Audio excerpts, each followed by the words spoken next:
nubwo Imana yaceceka ntago izigera iceceka iteka ku buzima bwawe. Amen.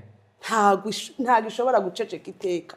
Ntago yaceceka iteka nubwo ubona bimeze gutyo, nubwo ubona imbere yawe hari intambara, nubwo ubona imbere yawe hari amakuba, nubwo ubona imbere yawe hari ibigeragezo. Nta bigeragezo Imana itabasha kugukuramo, nta ntambara Imana itabasha kugukuramo. Wowe shikama ukomere, Imana uzayibona kandi uzayibona mu gihe gikwiriye yagushyiriyeho. Amen. Mwikwanga n'ibicanege, mwikwangwa n'intambara muri kubona, mwikwangwa n'abantu bari kubanga, abantu babajugunya.